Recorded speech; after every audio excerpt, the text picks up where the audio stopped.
평소에 좋아하는 음식이 있으신가요? 어떤 음식을 좋아하십니까? 선호하는 음식들이 있습니다. 그리고 좋아하는 음식들이 있죠. 음식을 통해 기쁨을 얻으시는 분들이 많은 것 같습니다.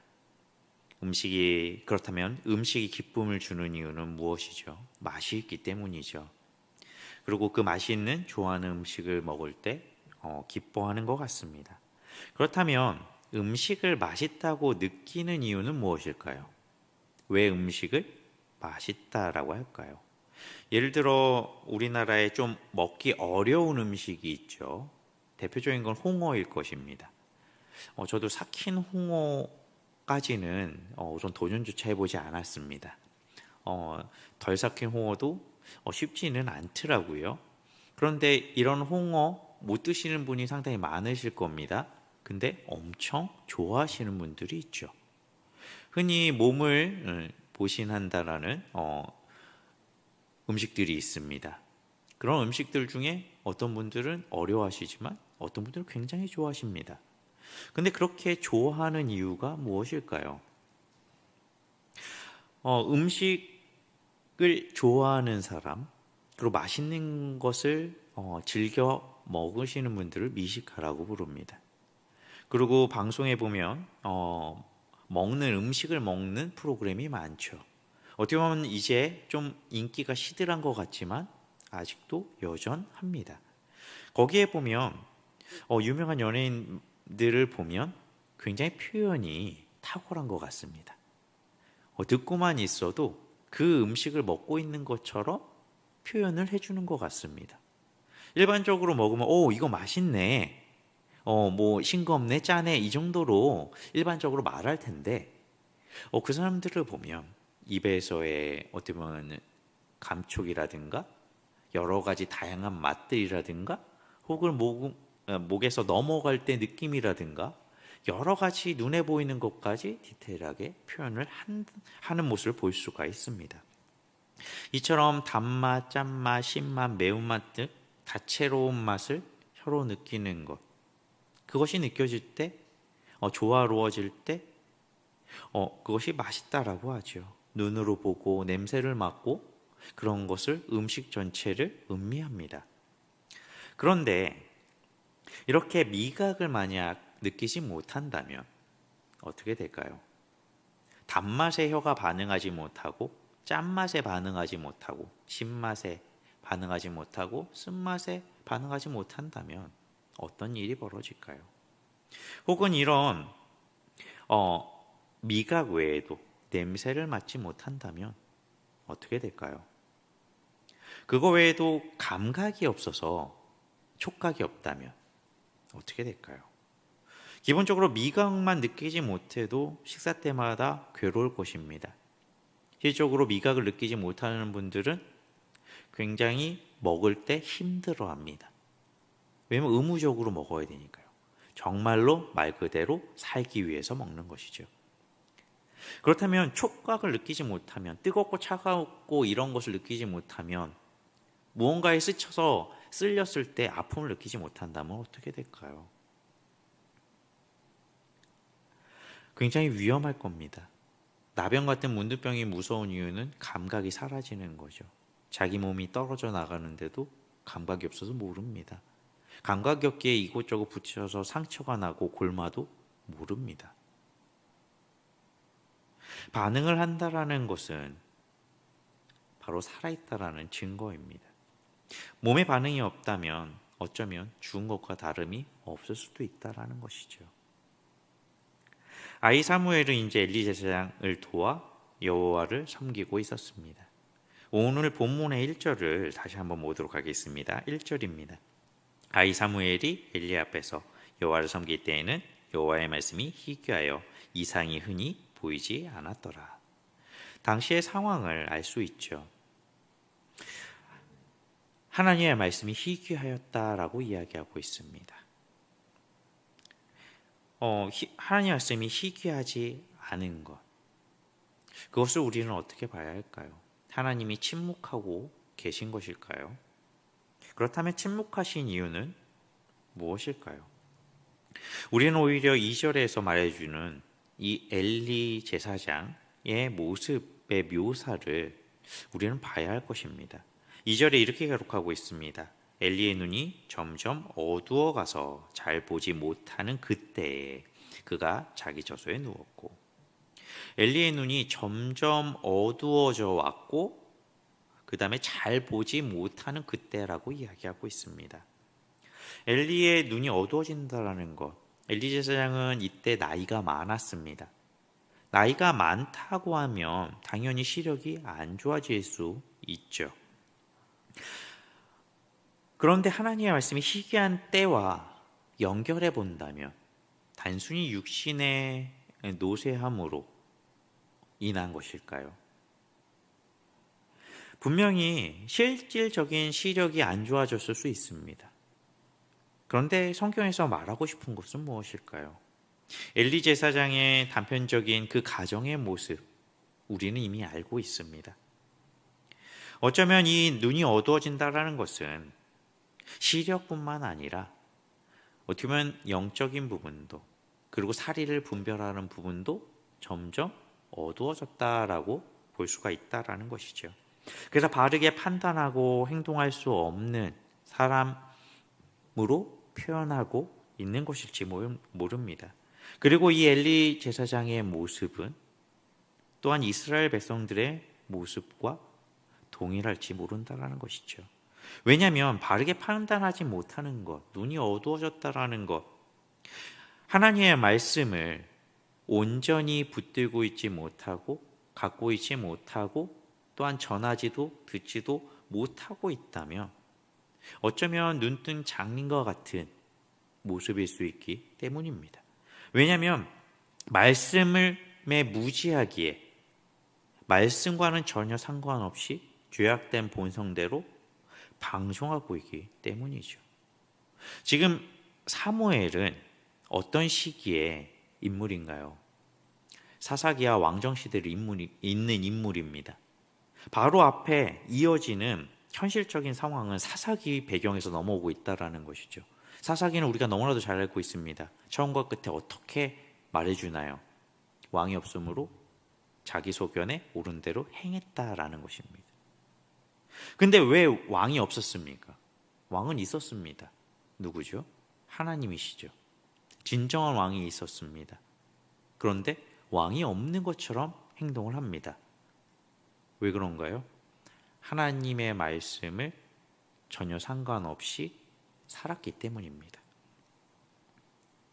그래서 이들의 모습은 어쩌면 하나님도 모르고 그 말씀을 통해 하나님을 또 알려고 하지 않고 오히려 무지 가운데 방종하는 모습이었을 수 있다라는 것이죠.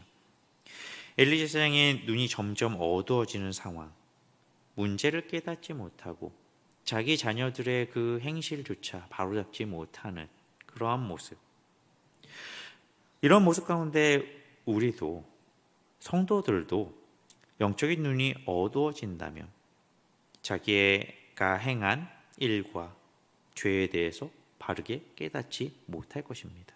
무엇이 바른 일인지, 어떻게 행동해야 되는지 알기 어려워진다라는 것이죠.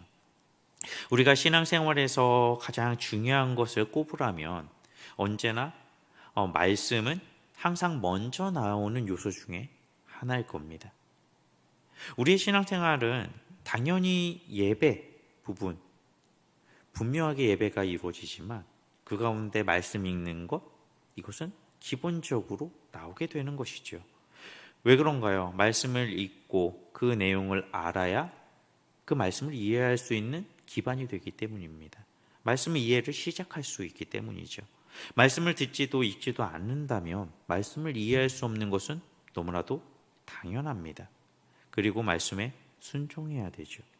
왜냐하면 순종은 하나님의 뜻을 가장 빠르고 정확하게 이루는 방법입니다. 그리고 가장 빨리 배울 수 있는 방법이기도 합니다. 왜냐하면 가르쳐주는 대로 해야 가장 빨리 배울 수 있기 때문입니다. 수학 선생님이 수학을 가르쳐주는데 영어책을 펴고 있다면 그 학생은 수학을 배울 수 있을까요? 없죠. 수학 선생님이 공식을 외우라고 했는데 그 공식을 외우지 않는다면 수학 문제를 풀 수 있을까요? 없을 것입니다.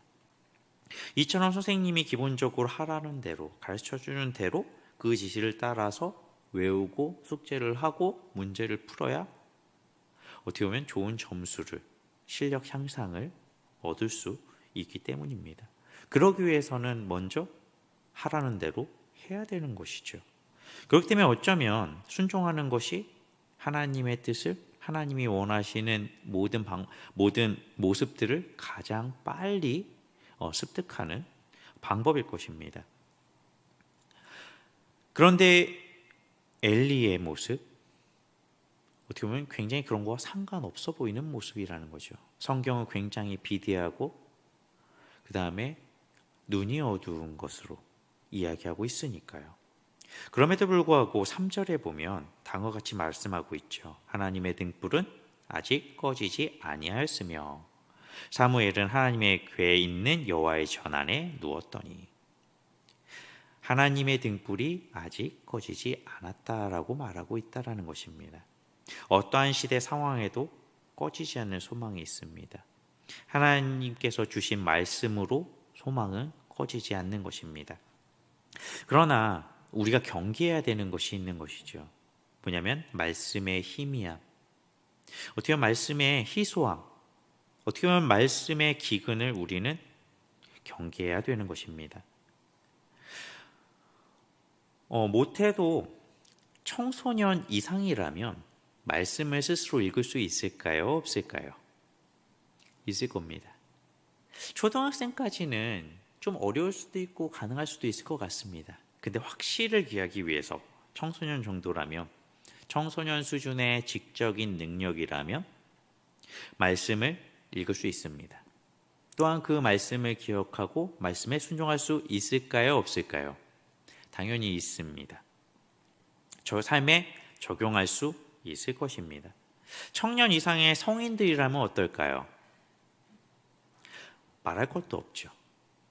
그런데 우리 모두는 어려워합니다. 이것이 너무 쉬운 분들 계신가요? 혹시 말씀을 서로 모여서 이야기를 하실 때 말씀의 은혜를 혹은 말씀이 삶 속에 확인된 간증을 많이 하시나요? 아니면 일상적인 가십을 많이 이야기하시나요? 쉽지 않으실 겁니다. 그리고 많이 어려워하십니다. 그리고 청년들도 이렇게 모임을 하다 보면 항상 말씀이 삶 속에서 어떻게 확인되었는지 잘 이야기하지 못합니다.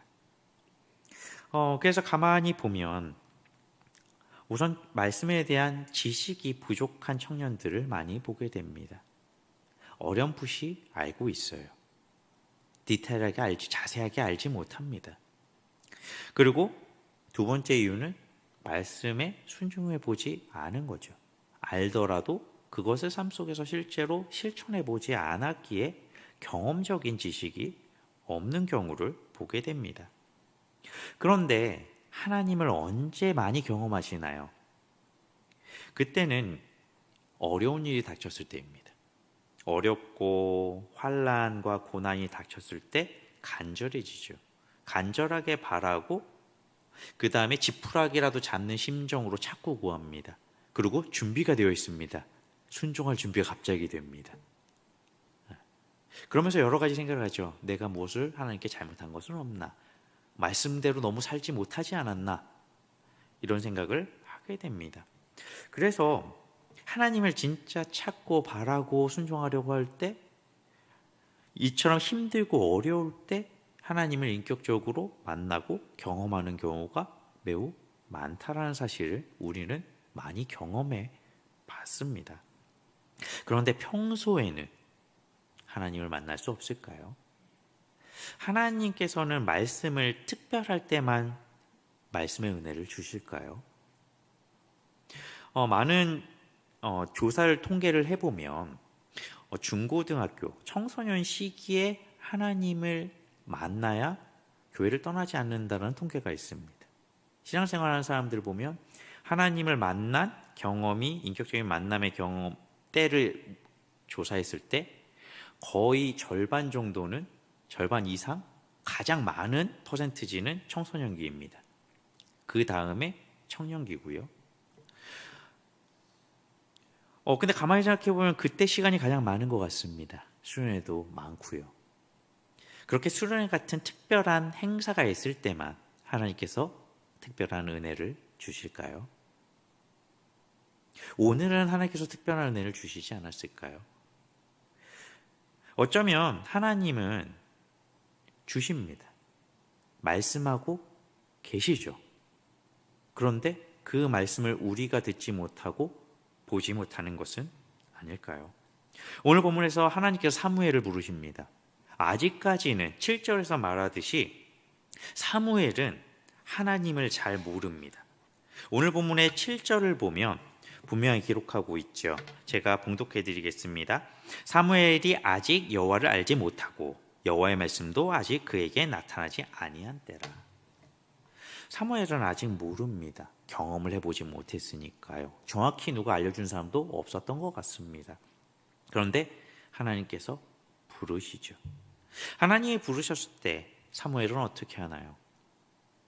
자신을 부르는 소리를 들었습니다. 그러니까 그 즉시 반응을 합니다. 그리고 엘리사장에게 후다닥 하죠. 부르셨냐고, 자기를 부르셨냐고, 무슨 시킨 일이 있는지 물어보려고 왔다라는 것입니다. 계속해서 무려 3번이나 똑같이 반응을 합니다. 어떻게 보면 사무엘이 이상하게 생각할 법도 한데 한결같은 모습으로 반응을 한다라는 것이죠. 어쩌면 엘리의 모습과 상반된 모습입니다. 눈이 어두워졌다라는 이 엘리의 모습과 다르게 사무엘은 그 즉각적인 반응을 보였다라는 것이죠. 다만 사무엘은 모르고 있었던 것입니다. 어쩌면 이것이 너무나도 아쉬운 모습일지 모릅니다. 하나님의 부르심에 반응하고 있지만 어떻게 보면 하나님을 모르기에 누가 자신을 부른지도 모르는 모습. 여기에 대한 엘리의 반응은 어떤가요?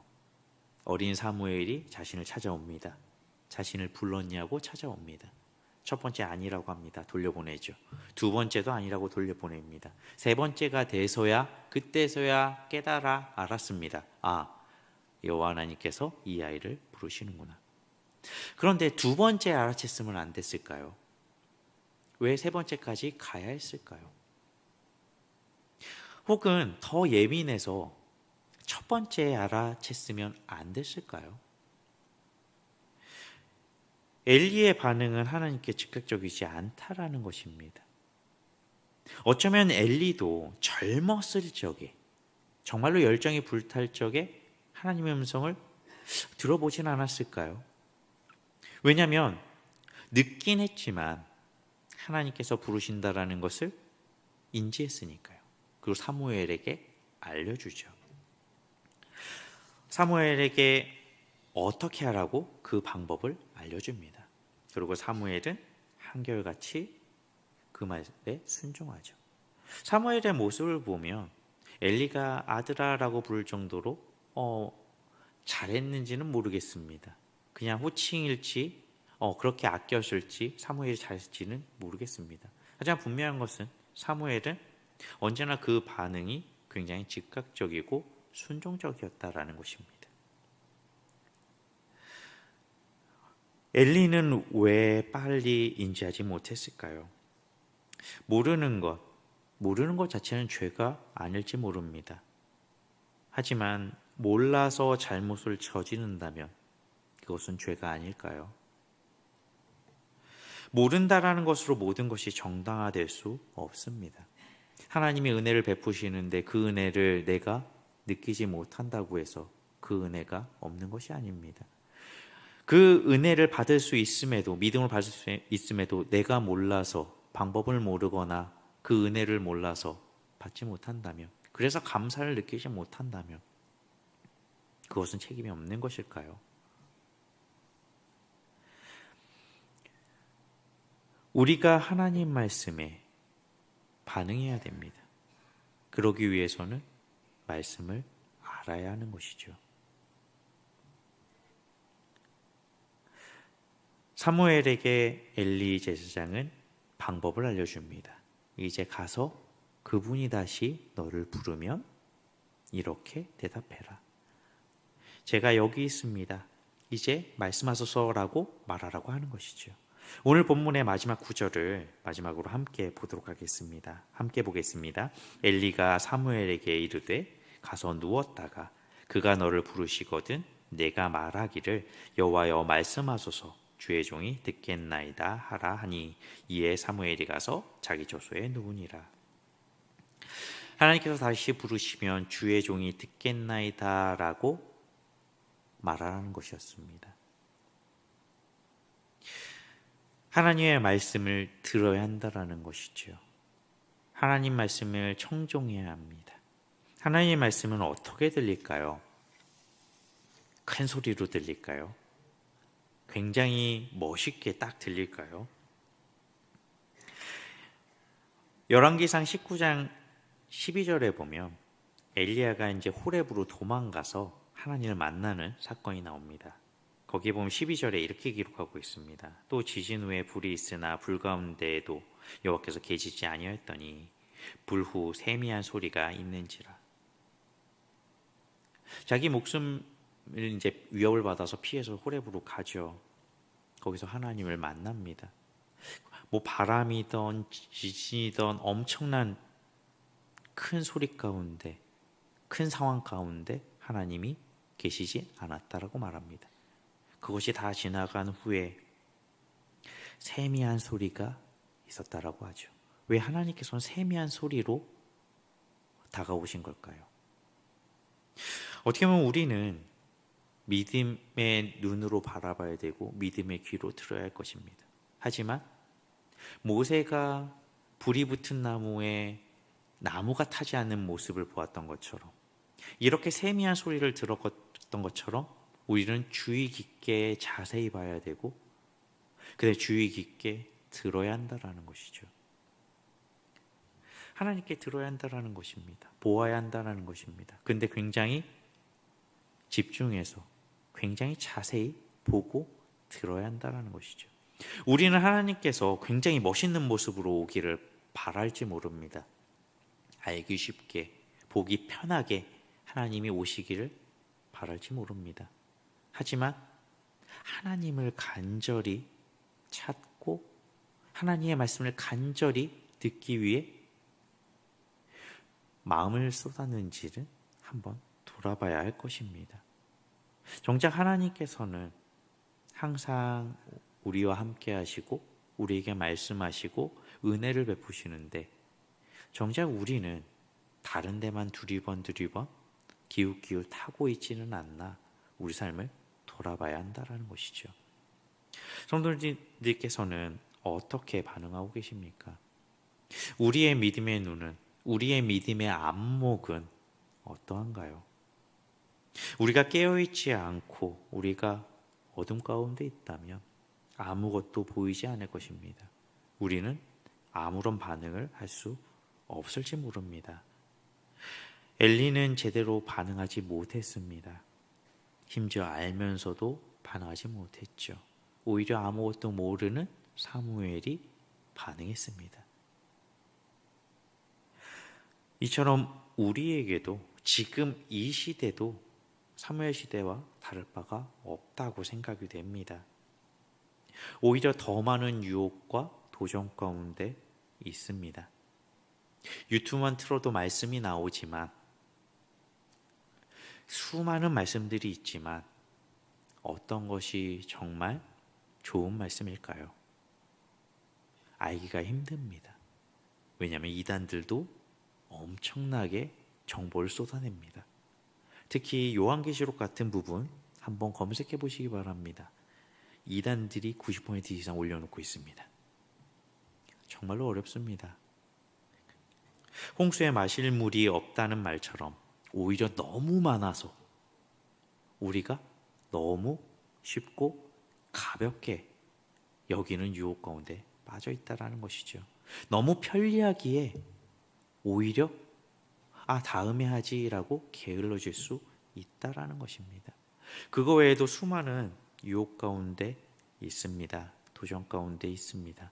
하지만 우리가 이길 유일한 방법은 예전이나 지금이나 하나밖에 없다라는 것이죠. 바로 말씀뿐입니다. 말씀은 진리기에 어떤 상황에서도 변치 않습니다. 그 진리를 우리가 보고 붙들 때 우리의 눈이 뜨일 것입니다. 하나님의 은혜가 보이고 하나님의 말씀이 들릴 것입니다. 그때서야 비로소 우리가 어떻게 될까요? 말씀 가운데 하나님의 뜻에 순종하게 되겠죠. 하나님을 기뻐하며 하나님께서 우리를 기뻐하시는 그 참된 복, 하나님과 함께하는 복을 온전히 누릴 것입니다. 언제나 하나님께서 은혜를 베푸시고 계십니다. 오늘 주일에 들으셨던 것처럼 당연하지 않습니다. 당연시 여기면 안 됩니다. 하나님의 은혜는 너무나도 큽니다. 그걸 우리는 받았고 알고 있습니다. 그렇기에 우리의 믿음이 언제나 말씀 위에 하나님의 은혜 가운데 서시기를 바랍니다. 그래서 어렵고 힘드시더라도, 조금 피곤하고 귀찮으시더라도, 날씨가 추워서 움츠러들으시고 많은 삶 속의 고민 때문에 번민이 되시더라도 우리가 시간을 내서 말씀을 가까이 하고 하나님과 교제하는, 하나님의 음성을 듣는 시간 가운데 하나님이 주시는, 세상이 줄 수 없는 기쁨과 즐거움, 평안을 삶 속에 온전히 누리시기를 주님의 이름으로 기원드립니다.